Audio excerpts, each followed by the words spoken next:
Damos início a mais um dia de programação no estande da Confederação Nacional da Indústria, na 29ª Conferência das Nações Unidas sobre Mudanças Climáticas. Esse ambiente promove debates e atividades que visam fomentar a colaboração entre os setores público e privado na busca por soluções para os desafios climáticos e fortalecimento da posição do Brasil como protagonista na transição para uma economia mais sustentável e de baixo carbono. Este espaço é uma realização da Confederação Nacional da Indústria e tem como co-realizadores o Serviço Social da Indústria, o SESI, o Serviço Nacional de Aprendizagem Industrial, o SENAI, e o Serviço Brasileiro de Apoio às Micro e Pequenas Empresas, o SEBRAE. Conta também com os seguintes patrocinadores: patrocinador Diamante, a Agência Brasileira de Desenvolvimento Industrial, a BDI, patrocínio Ouro, Petrobras e Governo Federal, patrocínios Prata, Associação Brasileira dos Fabricantes de Veículos Automotores, Anfávia, o Instituto Brasileiro de Petróleo e Gás, IBP, Latam, BRF Marfrig, Syngenta e Suzano. Patrocínios Bronze, Ambev, Confederação Nacional de Seguradoras, CNSEG, Confederação Nacional do Transporte, CNT, SEST, SENAT, ITL e a Vale. Apoios institucionais: Associação Brasileira de Energia Eólica e Novas Tecnologias, ABEólica, ANCHAM, Câmara de Comércio Árabe Brasileira, First Abu Dhabi Bank, FAB, Instituto Amazônia Mais 21 e US Chamber of Commerce, Câmara de Comércio Americana. Damos início agora ao painel da Vale, Soluções Sustentáveis para um Futuro de Baixo Carbono. Este painel tem como objetivo mostrar o potencial dos biocombustíveis no Brasil. Estão conosco aqui no palco o Superintendente de Meio Ambiente e Sustentabilidade da CNI, Davi Bontempo, o Chief Green Officer da IVE Capital, Marcelo Donini Freire, o diretor de Mudanças Climáticas da Vale, Rodrigo Lauria, e a líder em Sustainability Strategy na Deloitte Brasil e moderadora deste painel, Maria Emília Pérez. Maria Emília, a palavra é sua. Olá, boa tarde a todos. É um privilégio imenso estar aqui para a gente discutir a construção desse futuro de baixo carbono no Brasil e o papel do Brasil nessa transição para esse futuro, com foco em biocombustíveis. E é um privilégio ter nesse painel lideranças tão visionárias para que a gente construa junto o futuro do Brasil. Como nosso colega falou, sou Maria Emília Pérez, líder de Sustainability Strategy na Deloitte Brasil. Tenho mais de 17 anos de experiência na mineração, na indústria, 22 anos de experiência no total, liderando discussões de mineração, transição energética, descarbonização e projetos que conectam sustentabilidade e novos modelos de negócio. Já trazendo um pouquinho aqui para o contexto nosso, né? O Brasil possui uma posição única na agenda de transição energética. Atualmente, a gente tem vários números diferentes, mas eu trouxe aqui 84% da geração de eletricidade do país vem de fontes renováveis, hidrelétrica, eólica, solar e biomassa. Essa fonte é do governo brasileiro. Eu tenho um número também do nosso report de minerais críticos que vai ser lançado agora na primeira semana de janeiro, que fala de 90% da matriz. O que é fantástico, nos posiciona, a gente lidera, inclusive, no G20, né, como o país com a matriz mais significativa. Outras nações têm uma média de 30%, segundo a IEA. Então, só um minutinho. Realmente, a gente se posiciona de uma forma muito diferente e significativa. O mercado global de biocombustíveis também está em plena expansão. A gente tem números que até nos assustam do volume que isso vai chegar, do impacto e do potencial que isso tem. Para que o mundo atinja essas emissões líquidas zero até 2050, com relação a biocombustíveis, a gente precisa triplicar até 2030, segundo a Asmetro. 2030 está ali, né, gente? A gente precisa estar com os projetos já avançando em fase de engenharia e tudo. E a gente sabe que a gente ainda tem um gap e precisa acelerar esse movimento. Mas a gente também sabe que tem muita coisa sendo feita, muita coisa bacana que a gente precisa trazer aqui. Hoje, né, o nosso objetivo é explorar o Brasil, como o Brasil pode alavancar e trazer vantagem competitiva a partir desse nosso cenário e superar desafios para fortalecer a liderança global nesse setor estratégico, já nos preparando para a COP30, né? Teremos grandes desafios no ano que vem e oportunidades maiores ainda para a gente. Então, vamos para a primeira rodada de perguntas. A gente vai falar um pouco sobre vantagens competitivas e escalabilidade. E aí, a primeira pergunta, Lauria, vou trazer para você. Né? A mineração ela é responsável por 7% das emissões globais de CO2, segundo o ICMM, né, que é o International Council Mining and Metals, for Mining and Metals, mas também ela possui um enorme potencial de inovação para reduzir essa pegada de carbono. A gente vem acompanhando a Vale e os projetos da Vale há muitos anos, então é bem bacana de ver isso. Como o setor da mineração pode contribuir para o desenvolvimento de biocombustíveis e para a transição energética no Brasil? E quais as iniciativas práticas que a Vale já tem adotado para incorporar biocombustíveis em suas operações? E quais os detalhes para expandir e escalar essas práticas, Lauria? Boa tarde. Vocês me ouvem? Boa. Muito bem. Bom, primeiro, obrigado aí. Vamos é uma conversa aqui, sobretudo, né? Eu acho que a gente começa olhando para o potencial de minerais nessa transição energética. Né? Eu sempre começo falando isso porque todo mundo sabe, mas a maioria das pessoas esquecem que minerais são essenciais para a transição. Né? Para você conseguir fazer a turbina funcionar, você tem mineral. Para você montar as baterias, você tem minerais e por aí vai. Então, tem um desafio muito grande da gente fazer esse aumento de produção conectado a uma forma menos intensiva de emissão.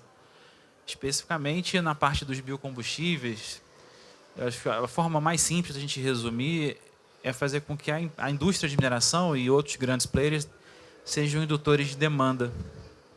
Só para dar uma referência, a companhia consome em média 1 bilhão de litros de diesel por ano.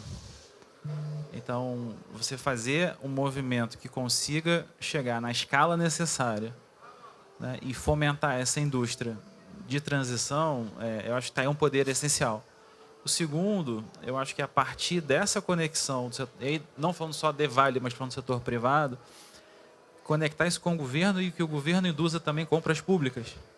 Né? E você também tem um sinal claro de demanda. Eu acho que no final do dia, quando a gente olha para o que está posto hoje, a gente tem um potencial enorme. Vamos olhar para as recomendações do B20, especificamente aí fazendo um zoom na força-tarefa de transição energética, né? Energias renováveis junto com soluções naturais. E quando você conecta essas duas coisas, o potencial para biocombustíveis é um blend dessas duas saídas, é enorme. Agora, o custo para fazer isso acontecer, a garantia de um fornecimento no longo prazo, então, como é que a gente conecta esses stakeholders todos para que a gente tenha essa garantia de demanda mais compromissada? Acho que esse é um panorama mais geral.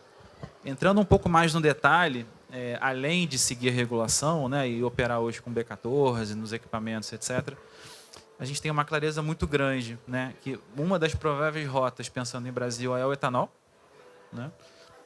Fala-se muito de SAF, nesse caso, para a gente não tem a utilização, mas o HVO, por outro lado, é a mesma base, a mesma molécula, então, de alguma forma, a gente também namora, né, e entende essa possível rota, até a gente pensar lá na frente em hidrogênio verde ou equivalências que apareçam. Então, acho que esse é um ponto. E aí, finalizando, para não delongar demais aqui, muita pesquisa.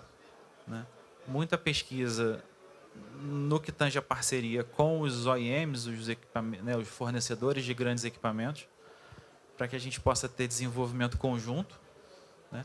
Baseado em fontes renováveis. Então, caminhão de fora de estrada movido a etanol, caminhão fora de estrada que permita a gente usar um percentual de biocombustível no futuro maior do que o 14%, né? Mas também olhar e mover o ponteiro para o lado de floresta, como é que a gente consegue ter parcerias com outros stakeholders que estão produzindo macaúbas, soluções a partir dessa equivalente, para que isso eventualmente possa ser um fornecimento de biocombustível no futuro. Acho que é um pouco do que a gente vem trabalhando. Bacana. Gosto muito do que você fala, a gente trabalhar em P&D. Acho que é algo que a gente tem crescido significativamente no Brasil, mas com potencial ainda grande de explorar. Eu gosto muito de trazer a visão da viabilidade. Aí eu não estou falando só de viabilidade financeira, mas a viabilidade como um todo, porque, no final, a gente acaba precisando chegar nisso. E se a gente não trouxer o olhar de pesquisa isolado, sem o olhar de visão de modelo de negócio, talvez demore um pouco mais, né? Mas é por aí. Eu gosto muito de escutar o que vocês estão fazendo. Acho que inspira a gente. Marcelo, da IVE, estudos mostram que o mercado global de biocombustíveis crescerá com uma taxa média de 7,3% ao ano, atingindo 190 bilhões de dólares até 2030, segundo Markets and Markets. Isso cria uma oportunidade para a inovação, como a gente estava falando, e potencialmente para investimentos, por isso que a viabilidade, a gente olhar sobre a perspectiva de negócio, ela é muito importante. Como os investimentos de risco e as parcerias públicas e privadas podem impulsionar o desenvolvimento de soluções tecnológicas sustentáveis em biocombustíveis? Então, uma pergunta para você. E quais colaborações já trouxeram inovação para esse setor? Acho que o Lauria falou algumas, mas acho que você pode trazer aí com a sua experiência e, principalmente, sua perspectiva de investimento. Bom, obrigado. Satisfação estar com vocês aqui. Obrigado pelo convite. Sempre uma alegria estar aqui na Casa da Indústria Brasileira. A gente sabe que essa indústria que é uma indústria com uma das melhores performances ambientais do planeta. Então, nunca é demais repetir. E a gente sabe que ainda tem muita oportunidade para avançar. Mas as nossas características energéticas brasileiras nos ajudam muito a indústria nacional ser uma das indústrias de menor pegada de intensidade de carbono. Mas, puxando para a tua pergunta, na IVE Capital a gente tem uma certeza absoluta, uma convicção absoluta de que esses caminhos e essa oportunidade está posta e está representando uma enorme oportunidade de negócio. Então, assim, a base da nossa tese, a filosofia que levou a empresa a ser criada é justamente essa. Né? A gente se dedica, da hora que acorda até a hora que vai dormir, a construir essa nova realidade, porque a gente tem certeza que é uma realidade que não tem caminho de volta e tem muito dinheiro interessante para ser feito e multiplicado nesse caminho, na construção dessa nova realidade.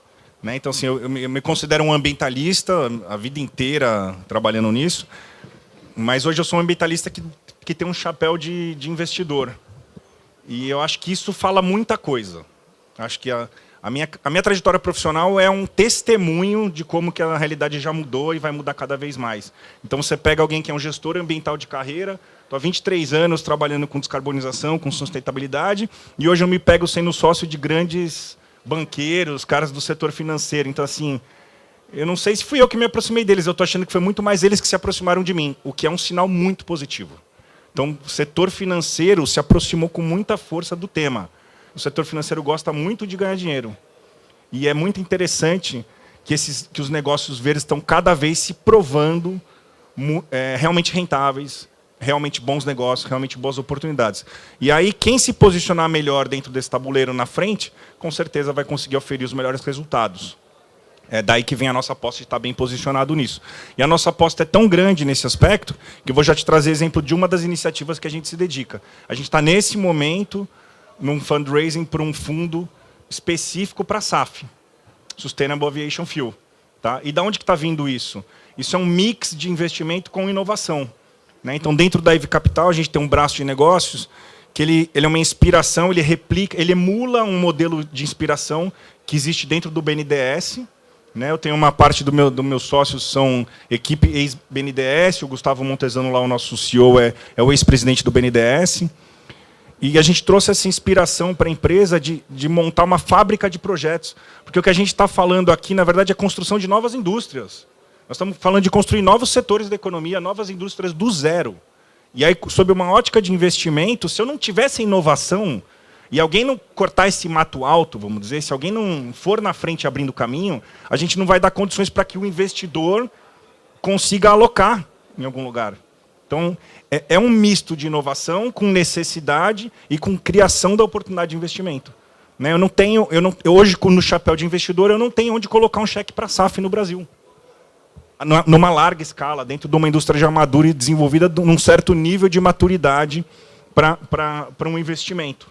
Né? Então, assim, esse é um exemplo. Né?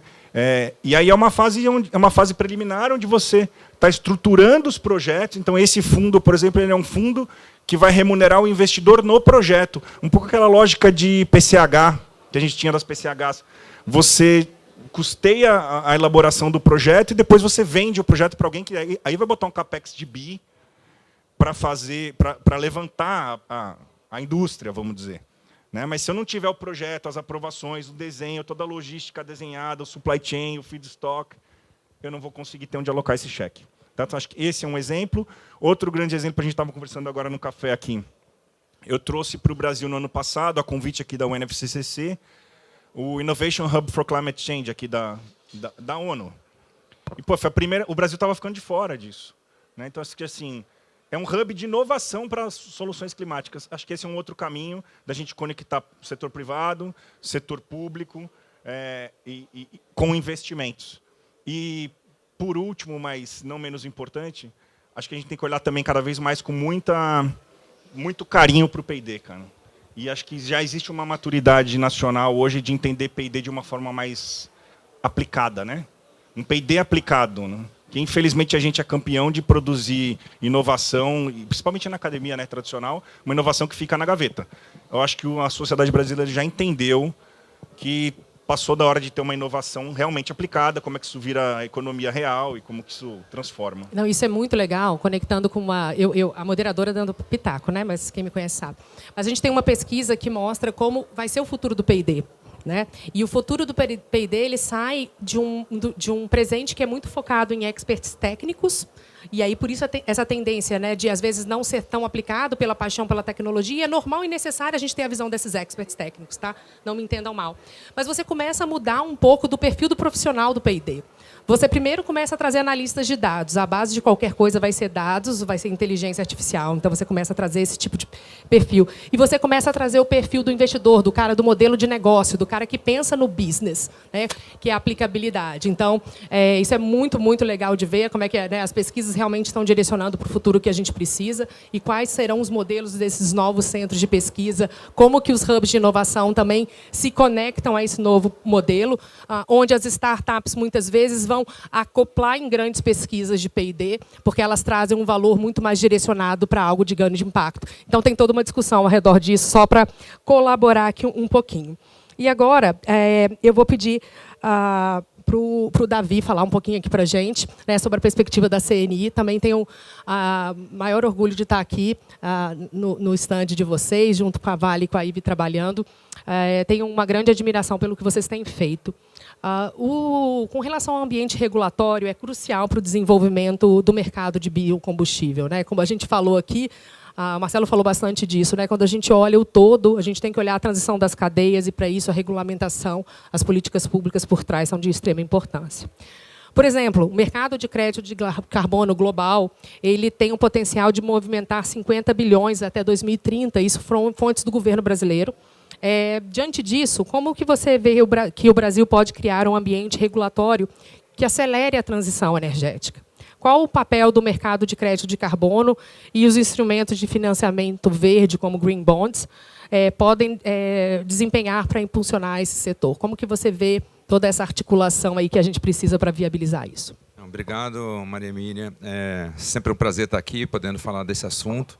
Um dos assuntos que faz parte aí da estratégia da CNI para baixo carbono. E eu ouvindo aqui as primeiras falas, a gente vai conectando vários pontos. É importante ter quem está atuando na ponta, é importante quem está financiando, e também aí o papel da tecnologia e inovação em busca dessa transição para baixo carbono. A CNI ela vem trabalhando em todas as vertentes, procurando agregar, procurando fazer um trabalho conjunto com todos os setores, porque entende que dessa forma ela vai mais rápido. E é de fato o que vem ocorrendo. Estava fazendo hoje pela manhã um painel sobre financiamento.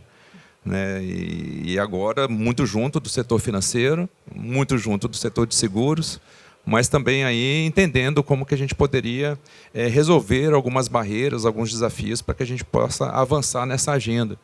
né? O Marcelo estava colocando aqui que tem um cheque, não em branco, né, Marcelo, mas tem um cheque para poder aplicar em quem for desenvolver algum projeto de SAF, né, mas que está difícil de encontrar, né, esse bom projeto, né? E eu me lembrei também que a gente tem hoje um fluxo de capital internacional de 600 bi por ano, e pouco vai para a América Latina e Caribe, e esse é um dos principais problemas, né? Não temos hoje bons projetos, né? Também temos dificuldade na avaliação desses projetos. E quando a gente olha para a micro e pequena empresa, a gente também tem problemas relacionados a garantias, né? Então, por isso, né, claro que tem mais coisa aí, mas talvez por isso a gente tenha tanta dificuldade de atrair um investimento internacional. Claro que isso passa pela questão também de regulação, né? A parte de finanças hoje, a gente vem trabalhando de forma a criar essa atratividade, mas para criar essa atratividade você precisa pavimentar esse caminho em termos regulatórios para que o empresário possa operar de forma segura, com regras claras e tudo mais, mas a gente precisa também ter um trabalho conjunto com o próprio governo, né? No sentido de criar toda essa estrutura, de criar toda essa regulação que estimule esse trabalho, né? Por exemplo, no lado das finanças sustentáveis, você tem 3 grandes linhas hoje, né? Primeira, passando pelo Eco-Invest, ou seja, como eu vou trabalhar e criar blended finance para atrair e dar mais competitividade a esses créditos, para que as empresas possam ter esse financiamento mais competitivo, para que ela não tenha tanto impacto quando você vai somar, né, um spread de hedge cambial, né? Enfim, né, como que eu posso desenvolver esse tipo de mecanismo de atração, né, do setor empresarial ao acesso a crédito.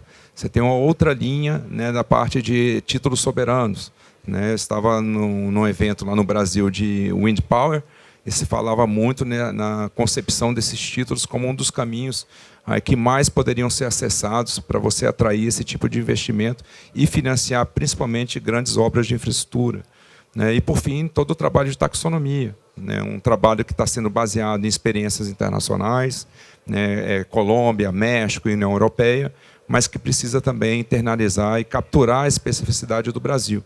A gente tem que encaminhar ações relacionadas à própria governança, ou seja, os setores precisam estar presentes para que você possa atuar de uma forma mais sinérgica na elaboração dessa taxonomia. Você tem que ter uma governança dentro do próprio governo. Então, hoje a gente tem plano clima, a gente tem transição ecológica, transição energética, Nova Indústria Brasil e outras políticas públicas que vão surgindo. Você falou do mercado de carbono, é uma delas, mas como é que você conecta tudo isso? Isso tudo na cadeia. Tudo isso na cadeia, principalmente olhando para adensamento de cadeia, né? Mas é um dos princípios, né? Então você vai precisar trabalhar sobre isso também, né? Olhar para se a taxonomia tem uma relação com o CNAE, que é o Cadastro Nacional, né, de Atividade Econômica, tem atividade que está sendo discutida na taxonomia que ainda não existe no CNAE, né, ou se trabalhando num nível muito menor. Então, tem uma série aí de pontos que a gente vai precisar equalizar, né, principalmente olhando, não pode ser binário, se é não ou não é, se é ou não verde, né, a gente tem que trabalhar isso na transição.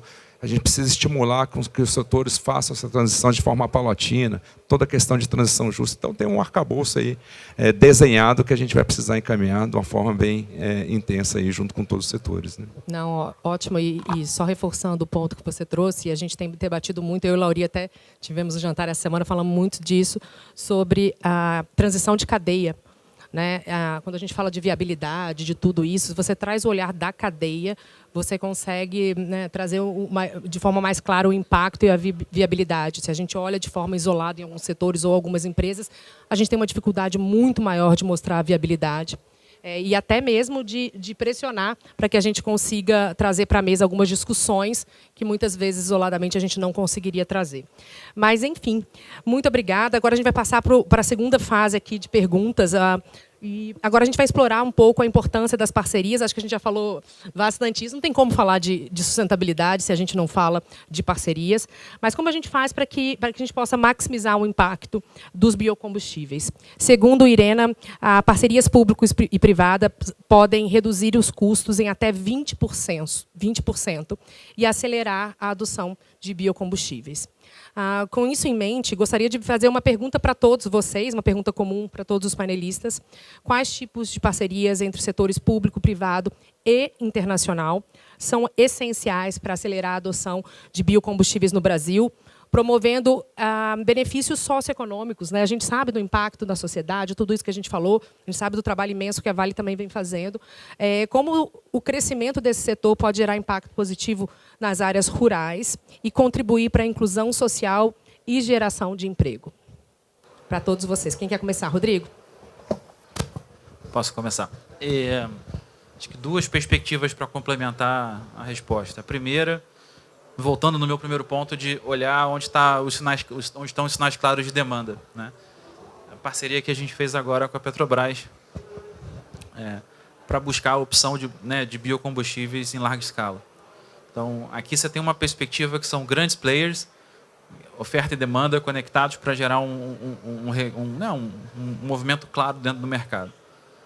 Indo para um outro aspecto, de novo fazendo o shift, indo lá para a floresta, o potencial que a gente tem para biocombustíveis a partir de produção de cadeias naturais, exemplo aqui, Macaúba, base para SAF, base para HVO, né?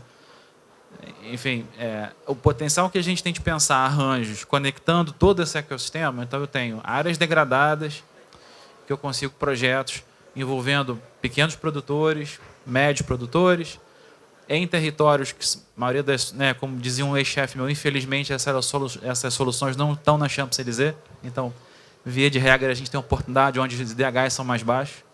Então, você pensar num modelo de cadeia de arranjo de investimento de impacto, que é muito do que a gente vem, quando a gente começou essa tese no Fundo Vale, de onde eu olho para aquele ecossistema, vejo o potencial econômico daquela região, vou lá no off-taker, conecto dele até o pequeno produtor e faço isso ser uma cadeia pujante, né? Claro, todos os entraves naturais para isso acontecer, mas o conceito está muito claro. E a gente volta no ponto do financiamento. Para fazer isso ser de fato efetivo, a gente precisa de dinheiro e precisa de um dinheiro inteligente, né? Então, não dá para fazer isso com base em doação.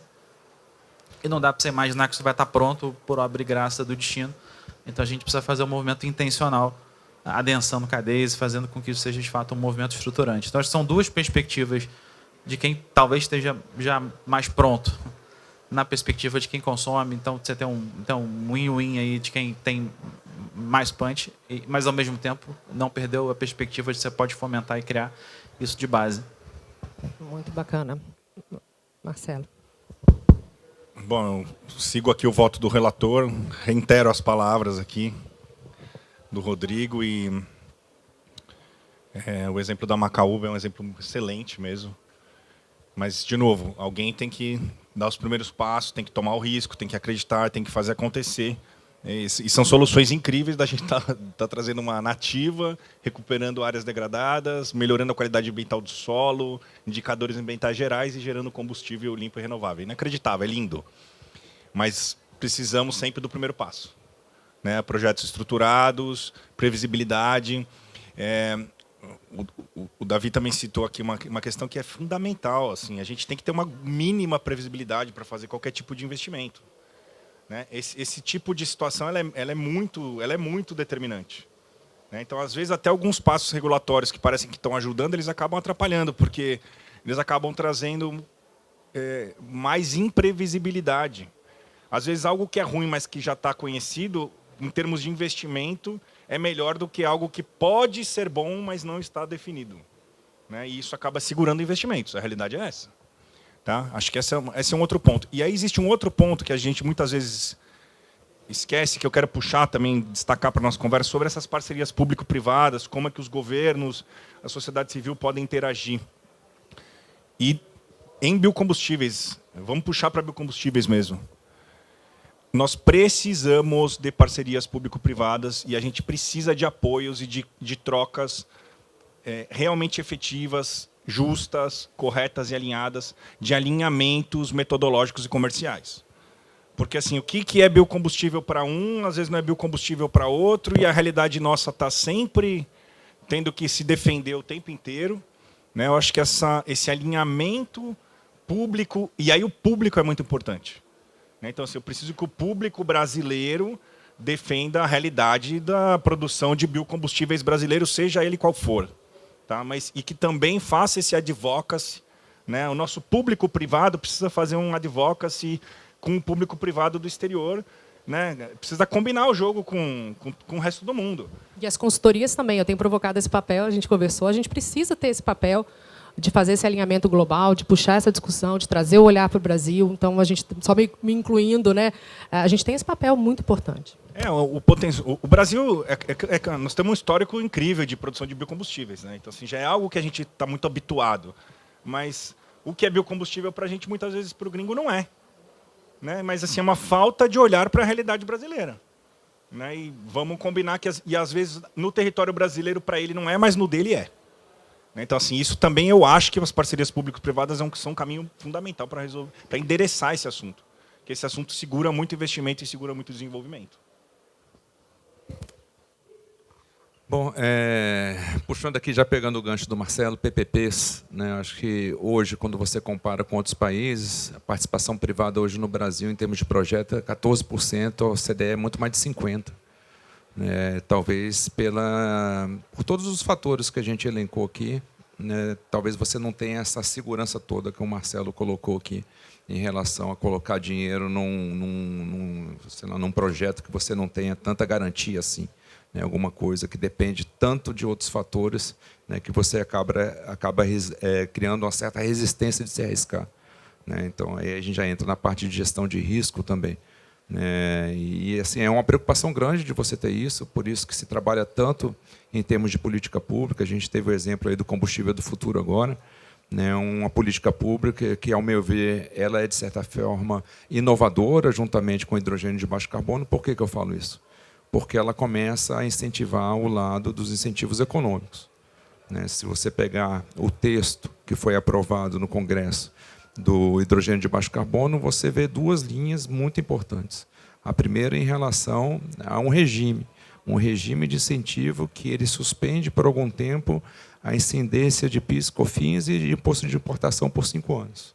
Então, isso você já cria, né, esse incentivo. Por outro lado, você também trabalha a questão do crédito fiscal. Então, você trabalha essas duas vertentes, juntamente com outras políticas que vão trabalhar a questão do financiamento. Então, para mim, isso é muito raro de se ver hoje em dia, mas que depois dessas duas políticas, talvez, comece a ser cada vez mais frequente. Então, acho que esse é um ponto principal. O outro que eu queria elencar aqui é com relação à parte de regulamentação. Às vezes a gente está considerando muito o que acontece no Congresso, mas existe todo um trabalho que precisa ser encaminhado dentro do Poder Executivo. Muitos parâmetros precisam ser definidos, isso vai acontecer muito com o mercado de carbono. O mercado de carbono, estava conversando até com o Davi, ele vai falar um pouco mais sobre isso durante a semana, mas existem muitas necessidades de encaminhamento de vários artigos que estão contidos ali. Começar, por exemplo, pela questão da governança. Quem vai ser regulado, no final das contas, é o setor produtivo, principalmente aqueles setores mais energointensivos.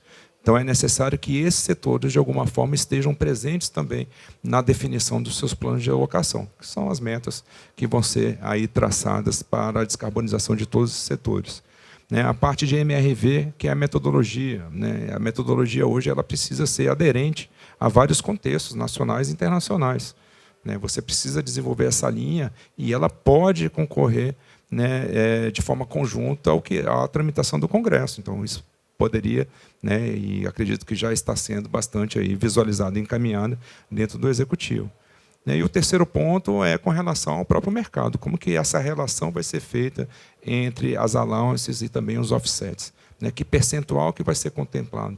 Como que o offset vai poder entrar dentro do mercado regulado? Qual é o tamanho dessa demanda?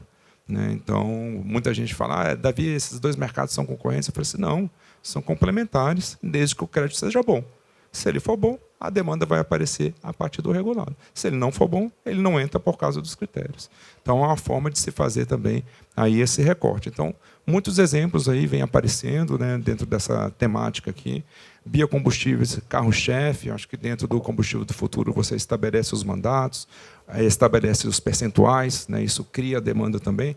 Com relação da SAF, eu sempre cito essa fala que eu escutei, eu não lembro qual foi o painel, mas que SAF hoje em dia ele é demandado por todos os lugares, né? Então, você tem CORSIA, você tem combustível do futuro, você tem as regulações nacionais e internacionais, você tem o Plano Clima, que também está demandando. Então, como é que você faz para atender todas essas demandas regulatórias aí, nacionais e internacionais, né? Atender as demandas e potencializar o que a gente precisa aqui, destravar a política pública, o cenário vamos dizer assim, desafiador, né? Mas vamos lá. Então, a gente já vamos partir para o encerramento, mas gostaria de pedir para cada um de vocês uma reflexão final. Sabemos que o Brasil já evitou a emissão de mais de 600 bilhões de toneladas de CO2 desde 1975, graças ao uso do etanol. Essa fonte é única. Então, para concluir, antes da gente encerrar, né, com essa reflexão final, quais são, na visão de vocês, as maiores oportunidades e os principais desafios para o avanço da agenda do Brasil até 2030, pensando sempre na perspectiva de conexão global, da gente trazer o potencial do Brasil para o mundo? Sempre o Lauria. Vamos lá. Eu acho que para a gente não, acho que o primeiro ponto é não reinventar a roda, tá? Você falou do sucesso do etanol, né, o Marcelo foi muito feliz, Davi também. Tem muita coisa feita. Muito do que a gente vê é uma inação por discussão, né? Eu acho que a gente está na hora de parar de discutir no bom sentido e começar a implementar. E aí, eu acho que eu sou particularmente fã do resultado que a gente teve agora no B20. O comunicado final, nas suas N forças-tarefa. Mas aí, fazendo aqui uma propaganda que a gente participou, da Força-Tarefa de Transição e Clima, está pronto. A gente está falando de aumentar o percentual de energias renováveis, aumentar a eficiência energética. E aí, aqui tem um ponto fundamental, é o nosso dever de casa, a gente faz isso há anos, toda a indústria faz, é custo na veia, e a gente esquece. Muitas vezes a gente vai buscar soluções rocket science, podendo fazer o feijão com arroz dentro de casa, né? E soluções naturais. E aí a conexão de energias renováveis com soluções naturais destrava tudo que a gente falou aqui ao longo da conversa, né? Nosso potencial florestal, nosso potencial para traduzir nativas espécies econômicas em soluções concretas para essa nova onda de combustíveis do futuro é imensa. Então, acho que aqui tem um pacote de iniciativas muito bem qualificadas, já metrificadas, com indicadores, com visão de longo prazo. Então, agora de fato, arregaçar as mangas e fazer.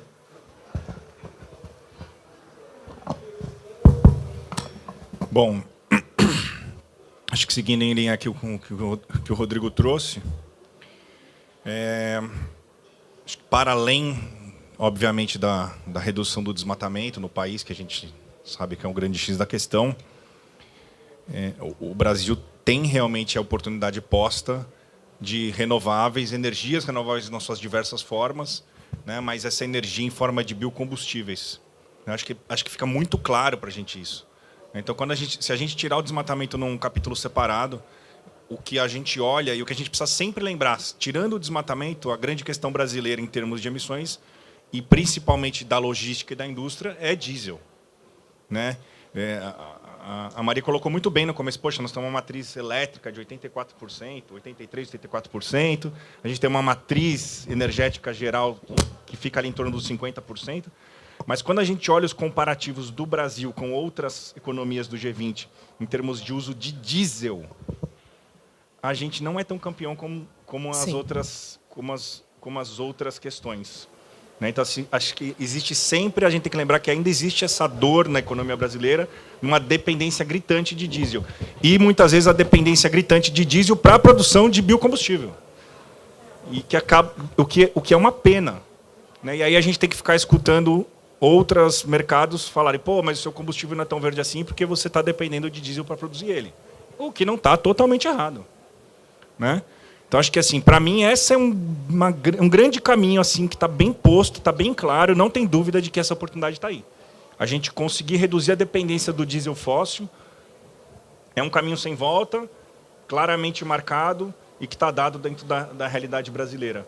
E aí, acho que grandes atores como você, então, assim, eu queria te agradecer muito pelo convite aqui para estar com vocês. A Vale, não preciso explicar o que a Vale tem de relevância, né, como um líder mesmo que direciona as tendências e que tem capacidade de transformação, bem como a CNI, né? Então acho que assim são grandes atores, e bem como a Deloitte, enfim, a gente tem grandes atores aqui que conseguem fomentar e conseguem direcionar e conseguem gerar liderança. Guidos. Alô, alô? Alô? Voltamos. Bom, tá bom, vou parar então. Mas era isso. Queria agradecer e deixar esse lembrete. Temos muito para fazer, sabemos fazer, não podemos ficar esperando as discussões sem fim terminarem, mas precisamos acompanhar muito de perto as discussões, né? E aí eu quero pegar o gancho aqui no que você falou, Davi.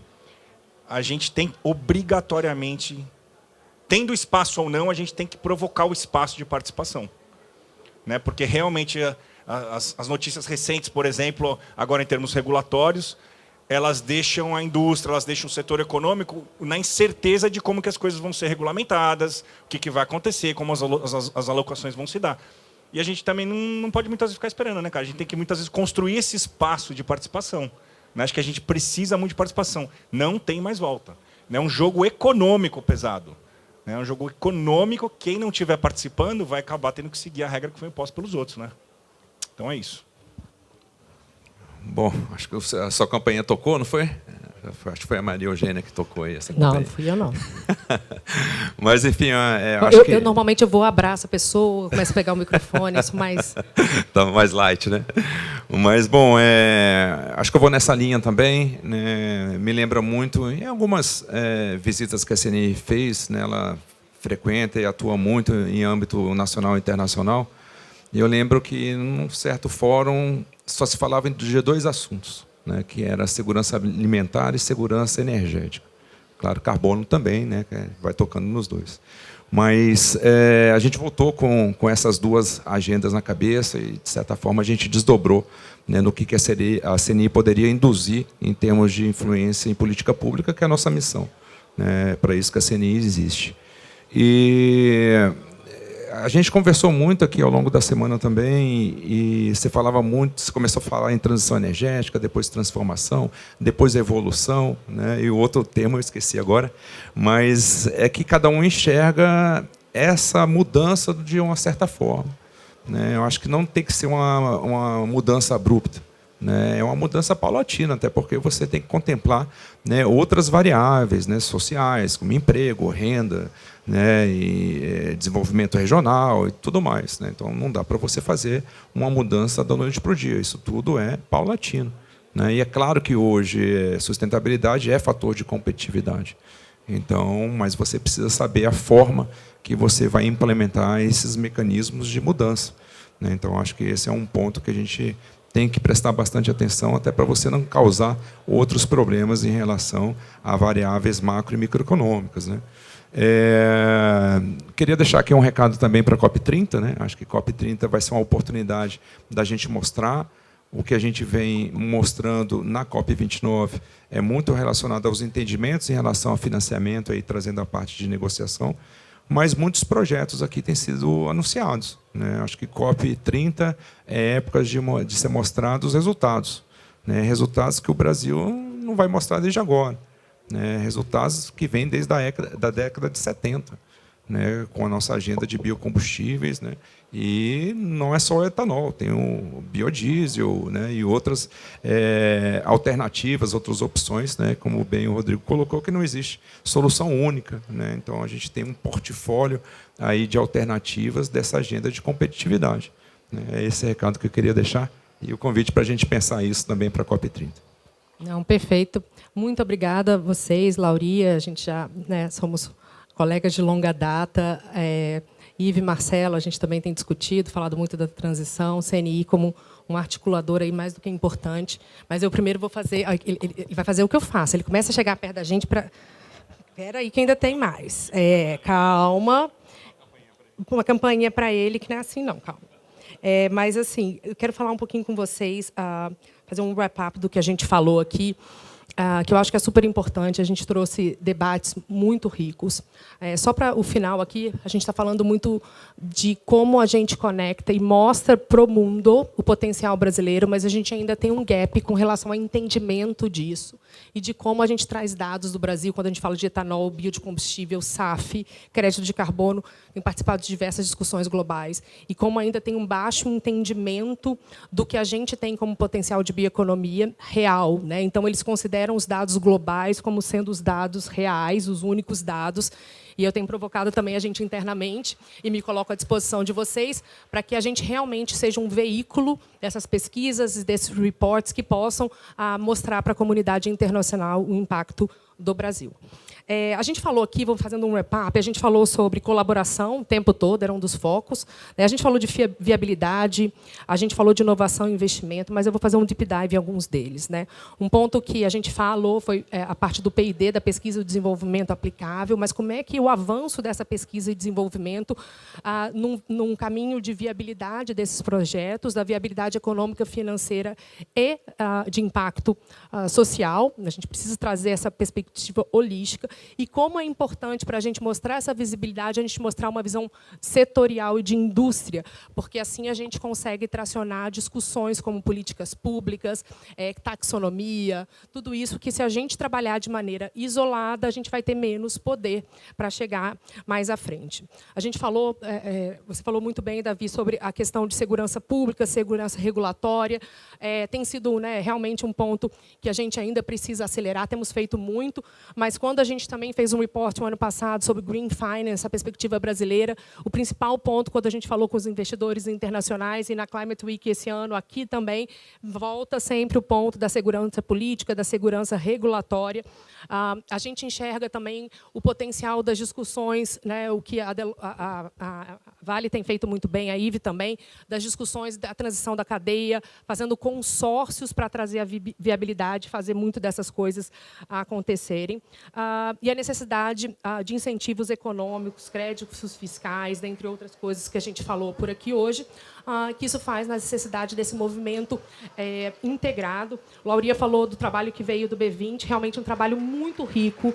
A gente não pode deixar que esses trabalhos fiquem no papel, então acho que cabe a todos nós. Quem não conhece, está publicado aí, Lauria? A Deloitte também teve o prazer de liderar duas das frentes do B20. Acho que convido a todos vocês, acho que tem que ser algo que a gente tem que voltar e sempre se realinhar, caso não estejamos. Mas só falando um pouquinho aqui, a gente, de maneira geral, conectando isso tudo, a gente falou de parcerias multissetoriais fundamentais para trazer impacto e escala. A gente falou da criação desse ambiente regulatório favorável. E a gente falou que o Brasil tem uma combinação única de recursos naturais e expertise. E a gente precisa fazer com que essa capacidade única do Brasil nos posicione como um player importante, com diferenciais únicos para a transição da nossa cadeia. Então, antes de encerrar, eu só queria trazer uma frase que eu gosto muito, que é do Peter Drucker, que fala: "The best way to predict the future is to create it." Então, acho que a gente está aqui muito. Nosso grande objetivo é arregaçar as mangas, dar as mãos e criar esse futuro. O sucesso dessa jornada nossa até 2030 e além, mas aí a COP30 também vindo aí, depende de todos esses atores aqui presentes e com capacidade de colaboração e com essa visão, porque a gente ainda precisa trazer esse olhar disruptivo, o que eu chamo de early adopters, pessoas que efetivamente querem fazer isso. Agradeço os painelistas, agradeço a audiência. Foi uma rica troca de ideias e espero que a gente consiga tracionar parte do que a gente falou aqui hoje. Você quer falar? Quero aproveitar, eu estou vendo a Adriana aqui. A Adriana trabalha comigo num projeto de educação. Eu não posso deixar de falar o quanto que a educação é importante para tudo isso que nós estamos falando. E aí, vamos abrir outro painel? Não, mas estou brincando. Precisamos lembrar de que a gente precisa usar... O mundo executivo tem que estar educado para que essa realidade se construa. A gente precisa trazer uma educação do C-Level. Claro, gente, que a gente tem grandes empresas, grandes profissionais no Brasil que já têm isso, mas a gente precisa trazer uma discussão do C-Level. E eu trago sempre uma provocação para as grandes empresas, para a gente trabalhar com os nossos board members. Tá? Os boards têm muito aquela visão de estatística, contabilidade, tudo isso, mas a gente precisa também trazer pessoas com essa visão adicional, complementar, de sustentabilidade, de visão dos business, que a gente pode trazer potencialmente, senão a gente fica só com o olhar contábil. Né? Não estou dizendo que a gente, de forma alguma, que a gente só faça isso, mas eu acho que é uma evolução do modelo que a gente precisa provocar com a educação também dessas pessoas. Não dá mais para não ter uma inteligência ambiental fortemente estabelecida dentro das organizações, e o contábil vai estar chegando no ambiental. Se o board ficar esperando, na hora que piscou, já chegou. A estratégia da empresa tem que ter como core a sustentabilidade e clima, e não ser um apêndice de estratégia. Eu acho que essa é a grande discussão. Mas, enfim, então vamos fazer outro painel. Consegue outro painel? Estou brincando. Muito obrigada, e a gente se vê por aí pelo Brasil, nessa jornada juntos. Obrigada.